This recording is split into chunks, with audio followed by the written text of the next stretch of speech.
Yo guys, welcome back to a brand new video. Today guys, we're going to be doing our first deck profile video for Unbroken Bonds. This is going to be an updated Hitmon box deck in standard with Unbroken Bonds. Now in Unbroken Bonds we will be receiving two cards that make this deck a bit better. We're going to be receiving Hitmontop, and we're going to be receiving Fighting Dojo, which is pretty cool. So I'm probably going to have the text on screen on what both Hitmontop and Fighting Dojo do.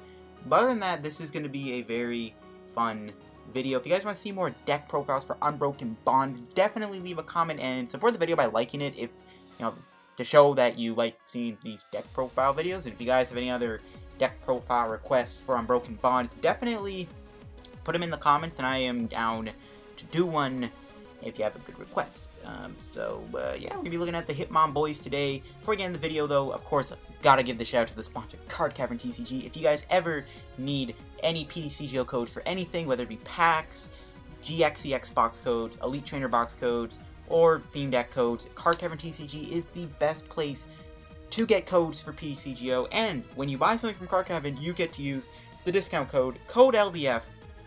And you put that in, you get a 5% discount on your purchase. Pretty good. Now let's get into the deck profile for the Hitmon boys. So Hitmonchan has already been an established archetype in this new set. It's been doing well in Expanded, and in Standard it's decent. And we're going to be looking at it when we get Hitmontop. So Hitmontop really does make this deck really good. Like really good. This deck gets a lot better with Hitmontop. Hitmontop is just insane. It is insane. So basically what this is you want to combo all your Hitmonchans together. You want to be using Hitmontop, Hitmonchan, and Hitmonlee, but you gotta do it in order. So you gotta go Hitmonchan, use Hitmonchan's attack to hit and switch, so you'll do 30 with Hitmonchan, switch to the bench, bring something active, and then what you gotta do is you want to do Hitmonlee, then you want to Hitmonlee, but you can only do Hitmonlee's attack when you use Hitmonchan's first attack. So then you use Hitmonlee's attack, which does 90 damage to one of your opponent's bench Pokemon, only if you used Hitmonlee's special attack last turn. Or Hitmonchan, sorry. So you use Hitmonchan's attack, hit and run, and then you get to use Hitmonlee's attack. And then finally you get to use Hitmontop, which kind of cleans out the house. Hitmontop's attack, finish combo for 1 energy. You can use this attack only for Hitmonlee, use their attack, so you have to use special combo. So you have to use both Hitmonchan and Hitmonlee in the 2 turns. And then you get access to finish combo, which does 60 damage to each of your opponent's Pokemon, and that does include their bench. So that is really powerful and really scary. Being able to do 60 damage to everything is just nuts. That's like Flying Flip on steroids. So we're going to be using this combo here, and we want to get ready to go Hitmontop. Doing 6 to everything is great. You're probably going to knock out a few Pokemon. You are probably going to knock out a Pokemon that Hitmonlee did damage to and then Shrine did damage to. This could knock out a Lele, because you can do 90 to a Lele. And if you had Shrine in play and it took 2 turns, you can knock him out with Hitmontop. So Hitmontop really makes this deck powerful. Just playing 60 on everything is just crazy. And if you had a Choice Band on top of that, Hitmontop's attack does 90 to the active and 60 to their bench.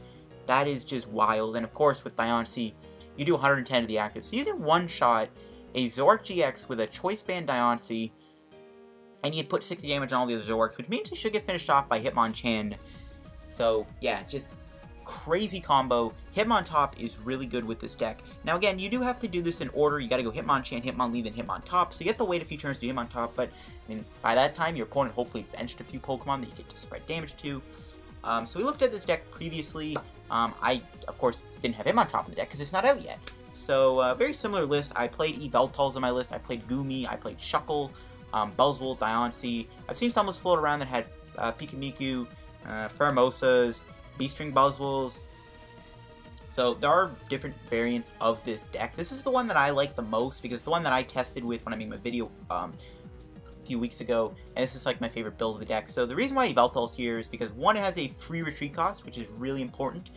Being able to retreat for free is one of the things I like about it. Its resistance to fighting also means that it's a good hit and switch Pokemon to go into against Buzzwole or Lucario. So it's got a resistance to fighting, a free retreat cost, and 2 attacks. So obviously its first attack does 30 damage, and you discard a special energy from your opponent's active Pokemon. So we're going to be using Yveltal here to get rid of his personal energy, which is useful against DC. Second attack does 2 for 60, and your opponent's active can't retreat, so nice little clutch attack, does 60, and we can combo that with counter energy and immune energy.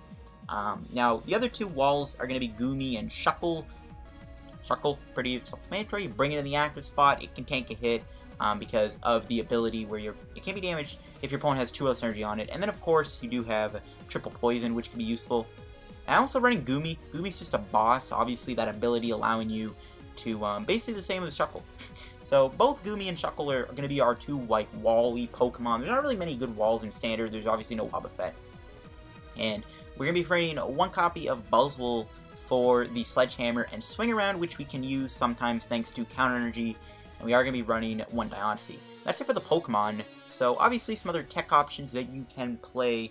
Pikamiku again is decent. The original build that I used for my video had Mimikyu in it with the Fairy Mimikyu. It's a reprint of the Psychic Mimikyu, except it's the Fairy type. So we played that in the deck also. That's another good option to put in here. Really though, now that we have Hitmontop, it's just really good to just constantly go Hitmonchan, Hitmonlee, Hitmontop. So you don't really need to play like any other backup attackers other than just like Buzzwole and Yveltal. So like you can get away with just winning the game with the Hitmon combo. So that's basically how that works. Now we go into the items and everything. 4 nest balls, just get all your basics down, literally in all basic deck. 3 copies of Choice Band, really good for the 30 damage. Again, with Hitmontop, you hit some pretty scary numbers on the active. 1 Field Blower, just really nice to have Field Blower in this deck. We're getting some pretty big cards in the next set. Field Blower is just good to have. Some of the new tools we're getting. 1 Escape Board and 3 Escape Rope are going to be our escape cards. Escape Rope is going to be really important to combo with Hitmonlee, because then you can damage the Pokemon that you attacked with Hitmonchan the previous turn, so that's why it's good in here. Plus, you need a switching card when you do Hitmonchan. 1 Escape Board, you put Escape Board on, like, Goomy or Shuckle. 3 Ultra Balls. Now, this list is not running Brookwood Hill. I've seen lists play Brookwood Hill. Brookwood Hill is good in this deck, obviously, but again, I'm going to be trying out Fighting Dojo because it's a little different, and it's actually pretty good in this deck. Fighting Dojo, once again, can let you hit good numbers with your Hitmon boys, not Buzzwole. Fighting Dojo specifically says Ultra Beasts don't count, but I just like having the Ultra Ball as a replacement for Brookwood Hill. Whatever, you discard cards, you do it, whatever, you can get advantage with Lily. And just 4 Cynthia, 4 Lily, 1 Erica, 3 Guzmas. Again, the Guzma combo is really good when you want to combo with Hitmonlee, or knock something out with Hitmontop when you spread. 2 Kikiwis, again, the 20 damage goes a long way. That's it for the supporters. There's no green search, there's no red challenge. Green search, obviously, discarding 2 cards from your hand, search your deck for a card. We don't need that, though. Again, we can just get away with the simple supporter counts of Cynthia, Lily, Kikiwi, Erica. Now, we're going to be running the 1 Dojo, 3 Shrines. Again, Shrine combos really, really well with Hitmonlee, and it also combos really well with Hitmontop. The only problem with Shrine, again, it will take away your Shuckle, but honestly, it's fine. Shuckle only comes down in certain matchups. Like, if you're playing against Pikarom, you don't need Shuckle. So, Shuckle you don't need all the time. So, the Fighting Dojo. So, basically what it states is any of your non-Ultra Beast Pokemon with basic fighting energy on them do 10 more damage to your opponent's active. But then, if the player is behind in prizes, their fighting energy basic attacks will do 40 more damage. So if I already do Hitmonchan's attack for 30 and I was behind in prizes and I had a basic fighting on it, Fighting Dojo would state that I am now doing 40 more damage. So then my attack would do 70 for 1 energy, Choice Band 100 down, so you get the point, right? So Fighting Dojo is going to be our experimental card in this deck. I mean, we are playing units, we are playing counter energies, we are playing basic fighting, but again, the basic fighting go hand in hand with the Shrine, or the Fighting Dojo, sorry. And then of course we just got 3 Shrines. 4 units, 6 fighting, 2 counter energies. Give or take, you can take out counter energy if you want. You don't need it since you're using a lot of 1 energy attack. But the counter energy does let you do some good things with Swing Around. It also lets you do Clutch. And the units are obviously there for like Goomy and Yveltal. I just like having a lot of energy in this deck because you're constantly trying to string attacks, and when you're using really weak Pokemon, it's always good to have the extra energy to just constantly just combo in and out and just have the energy in your hand. So I like having the 10 energies as opposed to like 9 or 8 energies in this deck. There's no energy recycle system. So yeah, that's it for my list here. If you enjoyed today's deck profile video, leave a like on the video, and again, subscribe if you're new to the channel. And if you guys want to see any more Unbroken Bonds deck profile type videos, leave a comment down below which one you want to see if you enjoyed this video series. Show support, leave it a like. Have a good day. Peace out. Subscribe on the road to 5K subs. Check out TCG. Code LEF. Bye.